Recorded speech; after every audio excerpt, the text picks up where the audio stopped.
Well, hey, a double game week dream team, you say? Double the points, double the snoring. As we dream about the best possible team we can make this week. It's the Gameweek24 Dream Team. This is the series where I turn into Bob the Builder and try to build the highest scoring team possible this game week, consisting of the highest scoring geezers going around, where I can then also compare it to last week's actual Dream Team, which looked like this, which scored a whopping 126 points. Terrible, right? But you see it contains players like Tete, Almiron, and even Werner. Now, who the heck would have predicted that one? All bad players, right? But don't worry, lads, don't worry. We're us right here. We can do a better job than this, and we can predict the best scoring players this week, which is what we'll get straight into right now. But before that, let's first talk about our sponsor for today, OneFootball. OneFootball is all-in-one football app that every football fan will enjoy. And it has a ton of amazing great features which I literally use like every day. These include keeping you up to date with all the latest football news from around the world, where you can also look at specific teams and players from around the world as well. But it also has a lot of great features to help you become a better FPL manager, where you can use it to check out players, check out their stats, filter by different competitions, to see if they're actually any good. And you can also look at teams to see how they've been doing lately, to see who you want to target and to see who you really want to stay away from. All of that great stuff which all of you will love. So if you like what you see, you can click on the link at the top of the video description to download for free today. That's OneFootball, free to get right now. And right now, it's time to have a snooze and dream about the best scoring and the highest scoring players for this game week.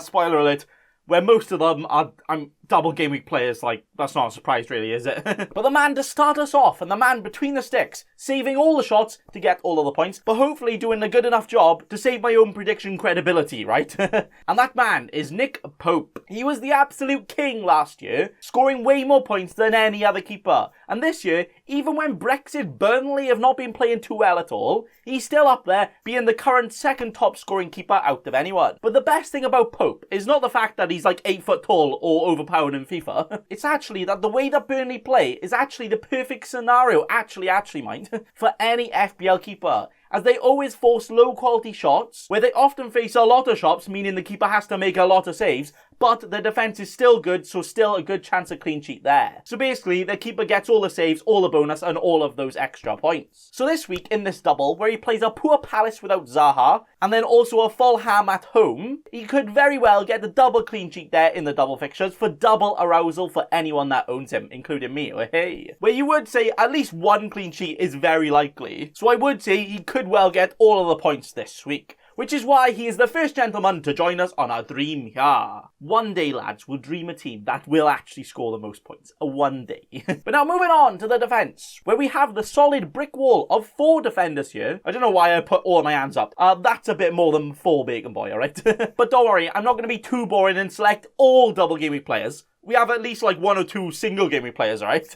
And one of them is the one and only Marcus Alonso, where this week he plays against Newcastle, where he will be hoping to score more FPL points than he does have points on his licence. Sorry, too soon. But under Tuchel, Alonso has actually been the first choice left wing back. And when Chilwell actually started one, Tuchel said it was pretty much because Alonso needed a rest, and he still came on anyway. So I would say his spot is quite safe for now, where Chelsea, under their new manager, have kept 3 clean sheets in 4 games, and the one and only goal they conceded was when Rudiger decided to be quite rude and smash the ball into his own net with an own goal. And to be fair, it was a great finish, lad. Better finishing than Werner, So they pretty much haven't conceded an actual goal yet. But Alonso, lad, he just loves a smash and loves punting the ball into the goal, and he just doesn't like defended. He never stays back, and he's always forward, so always chance for some extra points there. So hopefully, he can forward my dream into points here, and get all of the returns this week, which is why he is joining the team. But the next defender, who also doesn't like defending apparently, and it's Luca Dignier. Well, actually, he might not mind it himself, but his team doesn't like it at all. Where in the 13 games he's played for Everton this season, they have actually only kept 1 clean sheet with Dignier playing. That's not very good, is it? And that one game was actually the very first game of the season. So they haven't kept one since Digner's been starting. Like, what is that? Like, I swear I've seen more clean sheets in a hotel that serves spicy food all night. Like, what's going on? But even after that mess back there, Dignier still has 7 FPL assists. Pretty damn good and still racking up all those points. So this week, when he has a bit of double trouble action in the games here, both at home, could he maybe get some returns here as well? Maybe some big boy returns as well? Where maybe you might think it's basically just the one game because the other game against City, he's probably not going to get that many points from that one, right? And to that, I would say, yeah, that's very true. But maybe the Fulham game at home here could be the one where he gets all of the points, where he did also get 2 of his assists against them earlier on in the season. So he is ready to attempt to absolutely spank them here, which is why he's casually strolling into this team, making the dream team here. But the next player joining this team is the one man guaranteed to get all of the points, where he not only loves smashing expectations, but loves smashing the ball away to keep all of the clean sheets, the most clean sheets out of anyone. And that is Ruben Diaz. Now Diaz has been an absolute don this season, keeping 13 clean sheets, making him one of the highest scoring defenders out of anyone, despite only 1 attack in return, and also not playing until game week 4. Now that is pretty impressive. But the good thing about him is he literally plays every single minute, and he's only blanked 2 game weeks in a row once this season, which was against a very informed Liverpool and a very informed Spursy away, where they didn't concede too many goals either. So if this magical City defence thing they have going on is anything to go by, they should at least get some points here, and very, very likely of keeping the clean sheets, getting all of the points. Where I would also chuck a Cancelo or Stones in there as well, but they're always slight risk of minutes, and I'm not too sure if both of them will play both games, and if Diaz is fit, he will definitely play both of them. But news just in the FA Cup, he wasn't actually in the team at all, and apparently he's not fully fit. So I'm not sure if he'll be fully back for these games, but I've just gone for him now, because I'm just going to go from, before. But if he doesn't make both of the games, then I guess Stones is the man to replace him there and gets all of the points there. Imagine if Stones goes and gets 27 points again. That would be absolute madness. But the final defender to join us here, it's James. Just James, yeah. Who is it?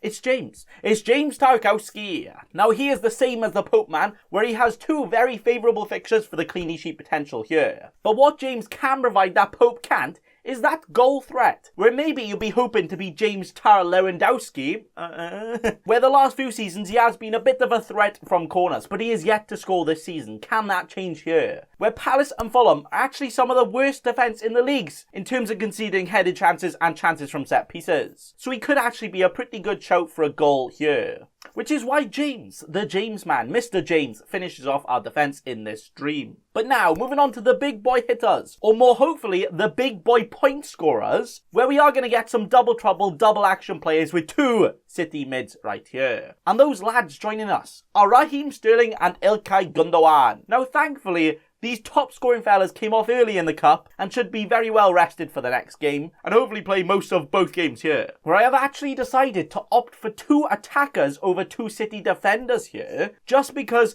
of some potential worries of rotation at the back now, and that slight thing about Diaz potentially being out and also Rodri getting injured in the cup, that could shake up things a little bit, but I think they're going to keep them scoring. But Gundogan is literally having the best goal scoring season of his entire career. I don't know what's happening there. Someone go test him. It doesn't feel right. And then Sterling has been in pretty hot, fiery form lately, getting all those goals in. So both of those have to be in there for me. Where I could see City score all of the golassos this week, and one of these definitely should be a captain this week, I would say. If I had Sterling, I would probably go for him, but I don't, so Gundogan could be the one. But with the next midfielder to join us, and actually another single game week player, well, hey! And it's the one and only Bruno, who is now comfortably the highest scoring player out of anyone else this season, getting a very respectable 13 goals and 11 FPL assists. That's not bad at all, is it? But what is very bad right now is in fact the West Brom team that he will be versing, where, oh dear, they are actually terrible right now, aren't they? Where if this wasn't a double game week, you would very much expect Bruno to be the highest captain and potentially highest scoring player of the game week, which I think shows just how this game could go. So is that a double hat-trick of penalties, you say? Why not? As Mr. Fernandes joins the team here. Honestly, if it wasn't for the City double, Bruno captain would definitely be on it. But the final midfielder to join us today is one that you might actually judge me for, okay? But don't judge me. Look, man, okay? Because on his day, he is pretty good. And I've already given it away. And it's Lookman. Now, the thing is with Fulham players in this double is, you probably don't want to get them in your actual team, right? Because, Fulham. But they do play Everton and Burnley, who on their day can can actually be quite wibbly wobbly, can't they? So one of their main attackers, who is also on some set pieces, could become an action man. You're getting in all the action and potentially get all of the points too. Where I probably wouldn't get him in my actual team, but in a make-believe dream team, he could well do all of the damage and get something out of any of these games here, which is why he joins this team. Yeah. We're now the snack attackers, which is all a bit up in the air if I'm honest, lads. But I think I've finally settled with these two, with the first geezer being Edinson Cavani, where a lot of people, including myself, actually doubted his move to United at the start of the season. But from the limited amount of starts and football he's had for United, he's actually done pretty damn well, netting 6 times. In the league, that is. And whenever he starts, you're always like, maybe this could be the day where he absolutely bangs and smashes everything and get a gigantic haul with all of the goals. With this game, could very well be that game. Against a team who are very poor at defending, usually and especially right now, but also a team very bad at defending set pieces and headed chances. Exactly what Cavani has a fetish for.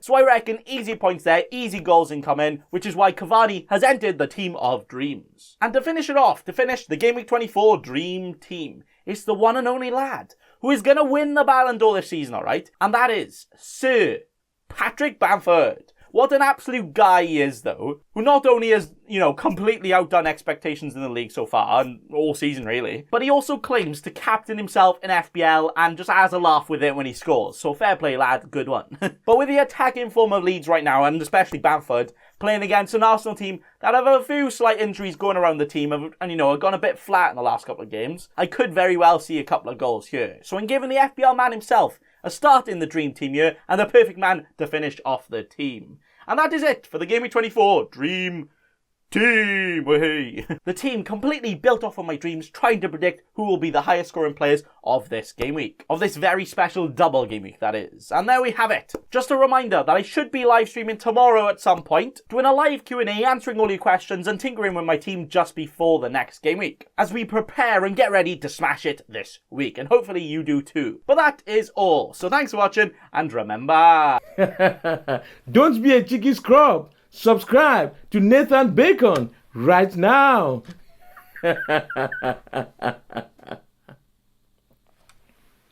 Don't let your memes be dreams.